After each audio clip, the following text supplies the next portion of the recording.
تو بے سمجھی میں، بے دھیانی میں، جوش جذبات میں بڑا سخت جملہ کہہ گئے. کہنے لگے یا رسول اللہ صلی اللہ علیہ وسلم، زبیر دراصل آپ کی پھوپھی کے بیٹے ہیں نا. تو میں تو پھوپھی کا بیٹا نہیں، اس لیے آپ نے فوراً فیصلہ ان کے حق میں دیا ہے. محبوب تو ابھی کوئی جواب دیتے ہی اللہ کے قرآن نے بولنا شروع کر دیا، اور قرآن پاک کی آیت آئی، فرمایا فلا وربک لا یؤمنون حتی یحکموک فیما شجر بینہم. رب کریم نے فرمایا محبوب مجھے تیرے رب کی قسم، یہ اتنی دیر تک مومن ہو ہی نہیں سکتے جب تک اپنے ہر معاملے میں تیرا فیصلہ قبول نہ کر لیں. جب تک ہر معاملے میں تیرا فیصلہ قبول نہ کریں اتنی دیر تک مومن ہو سکتے. اب اگلے لفظوں پہ غور کرنا ہے، فیصلہ بھی قبول کریں، اور اگلی بات کیا ہے؟ ارشاد فرمایا ثم لا یجدوا فی انفسہم حرجا مما قضیت. اور محبوب پھر جو تو فیصلہ کرے اس فیصلے میں یہ اپنے دل میں کوئی رکاوٹ بھی محسوس نہ کرے. اپنے دل میں کوئی رکاوٹ بھی، کان آنکھیں دل کھول کے سنے کیا کہہ رہا ہوں. نبی پاک کے کسی فیصلے پر اپنے دل میں کوئی رکاوٹ محسوس، وَيُسَلِّمُ تَسْلِيمًا، دل سے حضور کے فیصلے مانے. نبی پاک کے فیصلے دل سے، کوئی طبیعت میں رکاوٹ نہیں آنی چاہیے. ذرا برابر بھی کوئی رکاوٹ نہ آئے دل میں کہ حضور کا فیصلہ ایک طرف ہے اور میری بات ایک طرف. فوراً نبی پاک کا فیصلہ مانے، دل سے مانے، راضی بالرضا رہے. جب تک یہ کام نہیں ہوگا اتنی دیر تک ایمان مکمل. ہمارے ہاں لوگ بوجھ سمجھنے لگے ہیں شریعت کے معاملات. بڑا مشکل ہے جی، زکوٰۃ اب 2.5% پوری، ہر 100 میں سے 2.5 روپے دے اپنے کمائے ہوئے. اتنی سخت گرمی میں روزے. لوگ اس طرح کی بات کرتے ہیں جو رضا سے آگے جاتی ہے، جس میں محسوس ہوتا ہے کہ یہ یار بڑی پکی سچی پیڑھی بات ہے. ادھر دیکھو میری طرف، مجھے پتہ چل جائے نا کہ میرے ساتھ جو آدمی بیٹھا ہو بڑا تنگ ہے تو میں اسے کہوں گا صاحب تو گھر جا، میں نہیں بوجھ بننا چاہتا تیرے اوپر، تو گھر جا. اگر تو تکلیف میں ہے تو مجھے کیا مصیبت بنی ہے تجھے ساتھ رکھنے کی. تھوڑا غور کریں بات پہ. اگر دین معاذ اللہ مسلمان کے لیے بوجھ بن جائے تو کیا اللہ کی رحمت نازل ہوگی؟ کیا اللہ خوش ہوگا؟ ہم اس طرح کے جملے بولتے ہیں اپنے دین کے بارے میں، مذہب کے بارے میں، اس طرح کی باتیں کرتے ہیں جو بڑی تکلیف اور نقصان کا باعث ہوتی ہیں. حضرت عمر فاروق رضی اللہ، ان کی ساری باتوں کی کیا ہی بات ہے، بلکہ حضرت عمر کی ہر بات کی کیا ہی بات ہے. حضرت عمر جب حضور صلی اللہ علیہ وسلم کبھی کسی صحابی سے ناراض ہوتے نا، جلال میں ہوتے، تو جناب عمر فاروق رضی اللہ تعالیٰ عنہ کونیوں کے بل حضور کے آگے بیٹھ جاتے. کونیاں زمین پہ ٹکا کے نا، جیسے بندہ لیٹ جاتا ہے، کونیاں ٹکا کے، گھٹنے ٹکا کے بیٹھ جاتے. پتہ جملہ کیا بولتے؟ اتنا خوبصورت فکرہ، اتنا پیارا جملہ. پتہ کیا کہتے؟ کہتے رضیت باللہ ربا وبالاسلام دینا وسیدنا و مولانا محمدا نبیا و رسولا. سب کہیے صلی اللہ تعالی علیہ وسلم. حضرت عمر جملہ بولتے، کیا خوبصورت انداز ہے گفتگو کا. کہتے رضیت باللہ ربا، یا رسول اللہ میں بڑا ہی راضی ہوں کہ اللہ میرا رب ہے. میں اس بات پہ سبحان اللہ. دیکھیے فکرے پہ غور. رضیت باللہ ربا، حضور اللہ کے رب ہونے پہ میں بڑا ہی راضی ہوں کہ اللہ ہمارا رب ہے، اور میں بڑا ہی راضی ہوں کہ اسلام ہمارا دین ہے. وسیدنا و مولانا محمدا نبیا و رسولا. اور یا رسول اللہ میں اس بات پر بڑا ہی راضی ہوں کہ اللہ نے آپ کو ہمارا نبی اور رسول بنایا ہے. رضیت باللہ ربا وبالاسلام دینا. ہمارے سلسلہ عالیہ میں جب مرید کیا جاتا ہے نا تو ایک شجرہ شریف دیا جاتا ہے، پھر جب مرید اس کو پڑھ لیتا ہے پھر اس کو الوظیفۃ الکریمہ دیتے ہیں. اب تو خیر مرید وظیفے ہی نہیں پڑھتے، وہ کہتے ہیں کوئی نہیں ضرورت، پیر صاحب نظر کرے اور چھٹی. جی سید فیض الحسن شاہ صاحب فرمایا کرتے تھے مرید کہندے سانو وظیفے نہ پڑھاؤ، نمازاں نہ پڑھاؤ، سانو انجے ہی پہنچاؤ. کتنے پہنچائیے انجے ہی جی؟ جب اللہ رسول نے نمازوں کا حکم دیا ہے تو پھر کسی اور جگہ تو بندہ پہنچ سکتا ہے، ان کی بارگاہ میں پہنچ سکتا.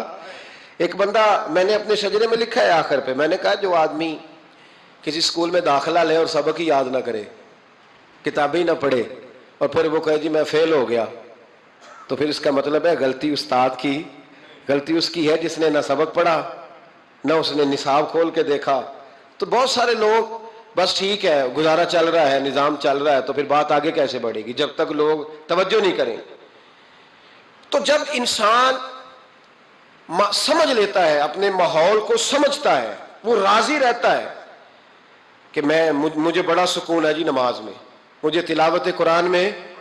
میں ایک بات بتاتا ہوں آپ کو, مجھے میرے ایک ساتھی نے ایک فون کیا. کئی دفعہ بندہ خود بات کر کے اسے خود بڑا مزہ آتا ہے, اور وہ بات اسے بعد میں سمجھ آتی ہے کہ یہ میں نے کیا کہہ دیا ہے.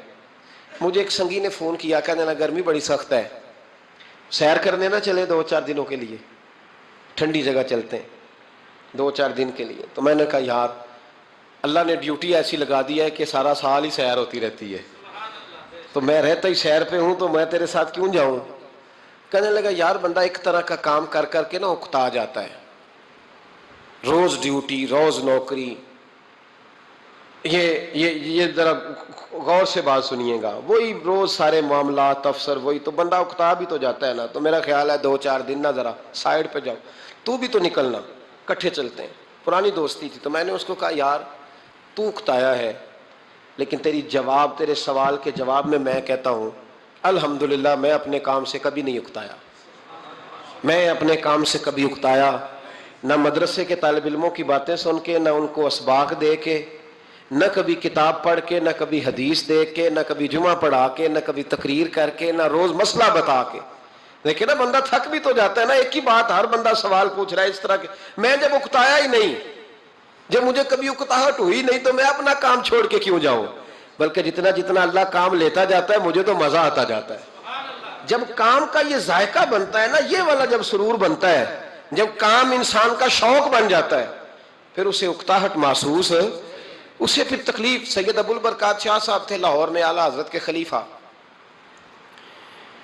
تو تراویح پڑھ کے وہ سوئے, تو سحری سے نا 1-2 گھنٹہ پہلے ایک شخص نے ان کے دروازے پہ دستک دی. تو ان کے صاحبزادے تھے, انہوں نے بخاری کی شرح لکھی, بہت بڑے عالم تھے, شارح بخاری سید محمود رضوی صاحب رحمۃ اللہ علیہ. رضوی صاحب نے اٹھ کے دروازہ کھولا, تو ایک بندہ کہنے لگا سید صاحب ہیں, پاکستان کے سب سے بڑے مفتی تھے وہ سید ابو البرکات شاہ صاحب, بہت بڑے, سچ مچ میں بہت بڑے تھے ہر لحاظ سے. اعلیٰ حضرت فاضل بریلوی کے خلیفہ تھے, سید تھے. تو کہا سید صاحب ہیں. تو رضوی صاحب کہنے لگے کیا کام ہے. کہنے لگا جی کام تو مجھے انہی سے ہے, انہی کو بتاؤں گا. فرمانے لگے چلیں ٹھیک ہے, اب 1-2 گھنٹہ آرام کرو, رہ گیا ان کو آرام کر لینے دو, ابھی سحری کا وقت ہوگا تو وہ اٹھ جائیں گے, تو تم کام کر لینا. کہنے لگا یار ابھی مل جاتے تو چلو ٹھیک تھا. اتنی دیر میں سید صاحب کی آنکھ کھل گئی, سن لیا کہ مجھے بلا رہا ہے. قریب ہی آپ سوئے ہوئے تھے, اٹھ کے تشریف لائے. فرمایا ہاں بیٹا بتاؤ کیسے آئے. کہنے لگا حضور ایک مسئلہ پوچھنا تھا. فرمایا پوچھو. کہنے لگا جی مسئلہ یہ پوچھنا تھا کہ جس بندے نے عشاء کے فرائض جماعت کے ساتھ نہ پڑھے ہوں, وہ وتر پڑھ سکتا ہے کہ نہیں پڑھ سکتا. تراویح کے بعد وتر ہوتے ہیں نا جماعت کے ساتھ, تو پڑھ سکتا ہے کہ نہیں. تو سید صاحب فرمانے لگے جس نے فرض نہیں پڑھے, بہتر یہ ہے کہ پھر وہ وتر بھی جماعت کے ساتھ نہ پڑھے, لیکن اگر کوئی پڑھ بھی لے تو اس پر کوئی فتویٰ نہیں, کوئی حکم نہیں, بہتر ہے کہ نہ پڑھے. تمہاری بات ہو گئی. کہنے لگا ہو گئی. آپ تشریف لے گئے. علامہ رضوی صاحب کہتے ہیں حضرت صاحب اندر چلے گئے, تو مجھے اس بندے پہ بڑا غصہ آیا. میں نے اس کو کہا کہ کون سی قیامت آنے والی تھی اگر تو یہ سوال فجر میں پوچھ لیتا تھا, کیا مسئلہ تھا. کچھ لوگ کرتے ہیں تنگ, اس میں کوئی شک نہیں, تکلیف دیتے ہیں. وہ بات جو ہو سکتی ہے اپنے ٹائم پہ, انہوں نے اسی وقت پوچھنی ہے جب ان کو یاد آ گئی. میں نے کئی دفعہ حدیث سنائی ہے کہ ایک صحابی کو نبی پاک صلی اللہ علیہ وسلم نے, سرکار نے فرمایا کہ جب اس کا انتقال ہو جائے تو مجھے بتانا. صحابی بھی نوجوان تھے, 14-15 سال عمر تھی. انہوں نے پتا اپنے والد صاحب کو کیا کہا. فرمایا میرا انتقال ہو جائے تو حضور کو خبر نہیں کرنی, اس لیے کہ میں رات کو انتقال کروں گا. ایسا نہ ہو کہ نبی پاک آئیں اور یہودیوں کے محلے سے گزر کے آئیں اور کوئی یہودی حضور کو تکلیف دے. میں اپنے جنازہ حضور پڑھائے تو بخشش ڈائریکٹ ہے کہ نہیں, فوراً جنت ہے کہ نہیں. لیکن انہوں نے کہا میں نہیں چاہتا کہ میں اپنے نفع کے لیے محبوب کو تکلیف دوں. تو محبت کا انداز تو کوئی اور ہوتا ہے, جس سے محبت ہوتی ہے اس کے تو بندہ آرام کا, سکون کا, کہتا ہے جی میرا بڑا پیار ہے, ٹھاؤ میں آیا جو ہونا اس ویلے, میں ہوں دوبارہ آماندہ. یہ کیسی بات ہو گئی. تو یہ محبت نہیں ہے, یہ لالچ ہے. بہرحال جو بات عرض کرنے جا رہا ہوں, میں مضمون پر رہتا ہوں, مضمون کو سمجھیے گا. سید صاحب کہتے ہیں وہ بندہ جب جانے لگا تو میں نے اس کو کہا, میں نے کہا یار تو سویرے پوچھ لیتا, کیا حرج تھا, صبح پوچھ لیتا. حضرت صاحب بوڑھے آدمی، آدھی رات کو تکلیف دی، ابھی 2 گھنٹے میں سحری ہونے والی تھی، تو کہتے ہیں وہ چلا گیا تو سید صاحب نے مجھے بلایا، کہنے لگے محمود مسئلہ میں نے بتایا، تمہیں کیا تکلیف ہے؟ اور پھر فرمانے لگے میرا دین میرا مشن ہے، میرا دین میرا مشن ہے۔ شکر کرو کسی نے بات پوچھی تو ہے نا، اور اگر کوئی میرے دین کے معاملے میں کوئی بات کرنے آتا ہے تو میں اس سے اکتاتا نہیں ہوں۔ تو جب انسان راضی بالرضا رہنے لگتا ہے نا، پھر وہ ہر روز نماز پڑھ کے تکلیف نہیں اسے ہوتی، پھر روز درود شریف پڑھ کے وہ یہ نہیں کہتا کہ چلو 2-4 چھٹیاں بھی کر لو، پھر روزانہ تلاوت کر کے اسے کہیں دقت محسوس نہیں ہوتی، چونکہ اب وہ چاہتا ہے کہ جس حال میں میرا رب رسول مجھے رکھیں گے، جو حکم دیں گے، میں نے اس سے کوئی تنگی محسوس نہیں کرنی، میں نے اس کے مطابق چلنا۔ اور قرآن مجید نے ایک نیا انداز اختیار کیا سورہ مائدہ کے اندر، اس کی آیت نمبر 119 ہے۔ اللہ کریم نے فرمایا رضی اللہ عنہم ورضوا عنہ، صحابہ کی بات ہو رہی ہے، فرمایا وہ اللہ سے راضی ہے اور اللہ ان سے راضی ہے۔ حضرت سیدنا موسیٰ علیہ السلام نے عرض کی کوہ طور پہ جا کے، مولا میری قوم پوچھتی ہے کہ کوئی ایسا کام بتا جو ہم کریں تو تو ہم سے راضی ہو جائے۔ حضرت موسیٰ کی قوم کا خیال تھا کہ تہجد کا حکم آئے گا تو پڑھیں گے، صدقات کا حکم آئے گا تو دیں گے، جہاد کی بات ہوگی تو کریں گے۔ کچھ جو نیک لوگ تھے ان میں سے انہوں نے یہ پیغام دیا کہ مالک ہمیں بتائے کہ وہ کس کام پہ راضی ہوتا ہے، ہم وہ کام کریں تاکہ اللہ ہم سے راضی ہو جائے۔ حضرت موسیٰ کلیم کہتے ہیں میں نے عرض کی مولا میری قوم پوچھتی ہے کہ کون سا ایسا کام کریں کہ تو راضی ہو جائے، تو رب کریم نے ارشاد فرمایا موسیٰ، کہتے ہیں میرا خیال تھا کوئی لسٹ ملے گی، لیکن مالک نے ایک جملہ کہا، ایک جملہ، اور تفسیروں کے دریا بہا دیے۔ عرش کے مالک نے فرمایا موسیٰ ان سے کہو جا کے کہ وہ مجھ سے راضی ہو جائے، میں ان سے راضی ہو جاؤں گا، مجھ سے راضی ہو جائے۔ بندے اللہ سے راضی ہی نہیں راضی ہوتے۔ امام غزالی سے کسی نے پوچھا تھا، امام غزالی سے، کہ حضور اللہ کا بندے سے راضی ہونا کمال ہے یا بندے کا اللہ سے راضی ہونا کمال ہے؟ تو امام غزالی مسکرائے، فرمانے لگے رب تو بڑا ہی مہربان ہے، وہ تو بڑی جلدی راضی ہو جاتا ہے، وہ تو مسجد میں آ کے توبہ کرے تو اللہ راضی، کسی یتیم کے سر پہ ہاتھ پھیرو تو اللہ راضی، وہ تو کسی اندھے کو رستہ دکھایا تو اللہ راضی ہو گیا، وہ تو طوائف نے کتے کو پانی پلایا تو اللہ۔ امام صاحب فرمانے لگے یہ بندہ ہے جو اللہ سے راضی نہیں ہوتا، جس کے پاس اولاد نہیں وہ کہتا ہے چلو ایک بیٹی مل جائے تو میں راضی ہوں، بیٹی مل گئی تو کہتا اب ایک بیٹا بھی ملے تو پھر راضی ہوں، پھر کہتا ہے یہ دونوں اچھی تعلیم حاصل کر لے تو پھر میں راضی ہوں، پھر کہتا ہے یہ بہت زیادہ پیسے کمائے تو پھر میں راضی ہوں۔ بہرحال راضی ہوتا، لیکن جو راضی ہو جاتا ہے نا، اللہ اکبر، جو اللہ سے راضی سکھی بڑا رہتا ہے، سکون میں بڑا رہتا ہے، مطمئن بڑا رہتا ہے، جو سمجھ لیتا ہے نا کہ جو میرے رب نے بہتر سمجھا وہ میرے اللہ نے مجھے۔ میں کبھی کبھی سوچتا ہوں کہ یار حضرت بلال حبشی نے کوئی عہدہ نہیں مانگا ساری زندگی، انہوں نے نہیں کہا مجھے بھی ایک صوبے کا گورنر بناؤ میری بھی خدمات ہیں، مجھے بھی وزیر خزانہ بناؤ میرا بھی کچھ بنتا ہے۔ ایک دفعہ نہیں کہا سیدنا بلال حبشی رضی اللہ تعالیٰ عنہ نے کہ میری بھی کوئی ڈیوٹی ایسی ہونی چاہیے کہ مجھے چلو سپہ سالار ہی بنا دیا جائے۔ ساری زندگی مسجد میں جھاڑو دیا تو اسی پہ راضی رہے، ساری زندگی محبوب کے مہمانوں کا لنگر پکایا تو اسی پہ راضی رہے، ساری زندگی میرے محبوب علیہ السلام کے بچوں کی نوکری کی تو اسی پہ راضی رہے، راضی بالرضا رہے۔ حدیث پاک سنیے، نبی پاک علیہ السلام نے ایک دن صحابہ سے پوچھا کہ تم کیا سمجھتے ہو، اپنے دل کو جب پوچھتے ہو، دل پہ توجہ کرتے ہو تو کیا جانتے ہو؟ تو صحابہ عرض کرنے لگے یا رسول اللہ جب ہم اپنے دل پہ توجہ کرتے ہیں تو ہم سمجھتے ہیں کہ اللہ نے ہمیں ایمان عطا فرمایا ہے۔ تو حضور نے فرمایا تمہارے ایمان کی دلیل کیا ہے؟ ایمان کی کوئی دلیل بھی تو ہوتی ہے نا، ہمارے زمانے میں تو کوئی دلیل نہیں، نماز نہیں پڑھتا پھر بھی میں مسلمان ہوں، روزہ نہیں رکھتا پھر بھی مسلمان، جھوٹ صبح سے شام تک، کہتا خبردار کسی نے مجھے ذرا بھی بات کی سب سے بڑا مسلمان میں ہی ہوں، بددیانتی، دھوکہ، فریب، فرار، لیکن خبردار کسی نے کوئی بات کی سب سے بڑا مفتی میں ہی ہوں۔ جرم سارے پائے جاتے ہیں، دلیل کیا ہے بھائی؟ اگر کسی دیکھیں نا، اگر درخت ہے تو دلیل یہ ہے کہ پھل بھی ہے، شاخیں بھی ہیں، لیکن تو صاحب ایمان ہے تو دلیل کیا ہے؟ تو نبی پاک صلی اللہ علیہ وسلم نے صحابہ سے پوچھا کہ تم ایماندار ہو تو دلیل دو۔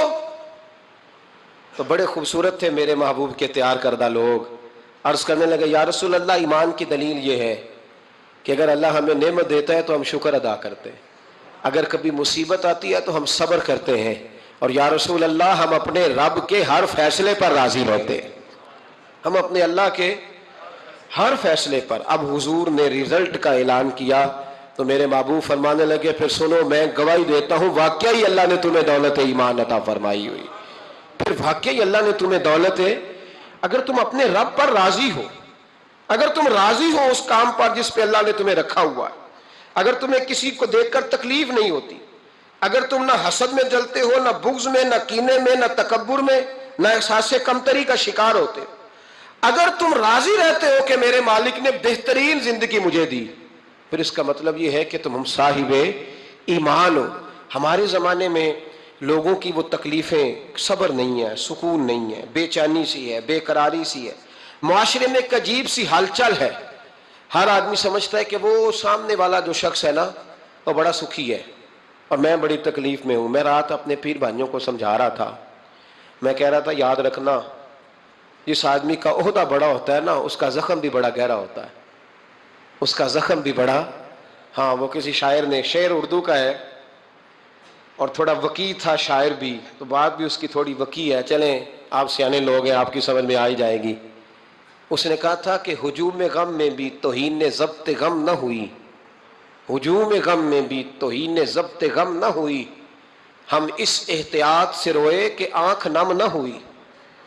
لوگوں کو نہیں پتا چلا کہ ہم رو رہے ہیں، ہم نے واہ ویلا کر کے دنیا، ہم اس احتیاط سے روئے کہ ہماری آنکھ نم نہ ہوئی، ہم نے واہ ویلا کر کے نہیں بتایا کہ بڑی دقت میں، ہم نے اپنے آپ کو محفوظ رکھا، ضبط میں رکھا، حوصلے میں رکھا، اللہ کی رضا پہ راضی رہے، اپنے آپ کو اپنے رب کی رضا پر۔ میرے نبی پاک صلی اللہ تعالی علیہ وسلم نے فرمایا کہ قیامت کے دن میری امت کا ایک گروہ ایسا ہوگا جسے اللہ تبارک و تعالیٰ اس طرح جنت میں پہنچا دے گا جیسے کوئی بندہ اڑ کے جنت میں چلا جاتا ہے۔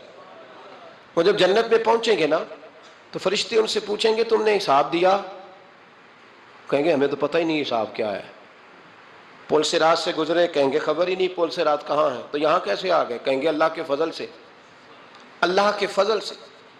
تو کہا بتاؤ تو صحیح تمہاری نیکی کیا تھی؟ تو کہیں گے دو باتیں تھیں، ایک تو ہم اللہ کے حلال کو حلال جانتے تھے، رب کے حرام کو حرام جانتے تھے، اور دوسرا یہ تھا کہ ہم اللہ کے ہر فیصلے پہ راضی رہتے تھے، اللہ کے ہر فیصلے پہ۔ تو جو رب کریم کی رضا پہ راضی رہے پھر اسے کسی حساب کتاب کا سامنا نہیں کرنا پڑے گا، پھر اسے پل صراط کی دشوار گزار گھاٹیوں کا سامنا نہیں کرنا پڑے گا۔ شرط یہ ہے کہ وہ اللہ کی رضا پہ راضی رہے، وہ اللہ کے فیصلے کو بصیر و چشم مانے، وہ عاجزی اور انکساری کے ساتھ گردن جھکا دے، اپنے مالک کے فیصلوں پر جھکا دے۔ اللہ نے حضرت ابراہیم کو اولاد نہیں دی، پھر زمانے کے بعد دی، پھر دینے کے بعد کہا کہ جاؤ وادی غیر ذی زرع ان میں چھوڑ کے آؤ۔ سخت گرمیاں ہو جائیں تو لوگ بچوں کو سکول نہیں بھیجتے، چھٹیوں کا اعلان ہو جاتا ہے، لیکن حضرت ابراہیم چھوڑ آئے بچہ، اور بچہ ایک تو بچہ اللہ تعالیٰ روٹین میں دیتا ہے تو اس کی قدر و منزلت اور ہوتی ہے، اور ایک بندہ بڑی دعاؤں التجاؤں خواہشات کے بعد لیتا ہے اس کی قدر و منزلت۔ وہ بچہ جو بڑی دعاؤں کے بعد لیا، کہا چھوڑ آؤ، کوئی کھانا نہیں، پانی نہیں، دانا نہیں، حضرت ابراہیم چھوڑ آئے۔ 13 سال اکٹھے رہنے کی اجازت نہ ملی، اور جب اجازت ملی تو کہا اب چھری اٹھاؤ اور بیٹے کی گردن پہ چلا دو۔ آپ اس کو آسان کام سمجھتے ہیں؟ اتنی تسلیم و رضا، ہر فیصلے پہ راضی ہونا، ہر فیصلے پہ۔ یہاں ہمارا حال یہ ہے کہ 2 منٹ کے لیے تکلیف آتی ہے تو لوگ واہ ویلا کرتے، شور بچاتے، کفر بولتے۔ ہر آدمی آپ اس کو ٹٹول کے دیکھیں تو کہتا ہے سب سے تکلیف میں ہی ہوں۔ کس سولی پہ لٹکے ہوئے ہم؟ آخر کون سا معاشرے کا ایسا دکھ ہے جو صرف ہمارے پاس ہی آ گیا؟ ہر آدمی کہتا ہے مجھے نہ چھیڑنا، سب سے زیادہ غمگین میں ہی ہوں۔ بھائی بتا تو صحیح نا کہ آخر کون سی ایسی چیز ہے جو مالک نے تجھے عطا نہیں فرمائی؟ لیکن ہماری آزمائشیں ہیں، ہمارے جملے ہیں، ہماری گفتگو ہے کہ ان سے شکوہ چھلکتا ہے، ان سے شکایتیں ٹوٹ ٹوٹ کے نیچے گرتی ہیں۔ ہم یہ سوچتے ہی نہیں کہ ہمیں نہیں پتا ہمارے حق میں بہتر کیا ہے، ہمارے رب کو پتا ہے کہ ہمارے حق میں بہتر کیا ہے۔ اس لیے لوگ شکایت نہیں کرتے تھے، آج ہر بات پر شکایت ہے، ہر بات پر لوگ شکوہ کرتے ہیں، اور ہر بات پر لوگ اللہ تبارک و تعالیٰ کی بارگاہ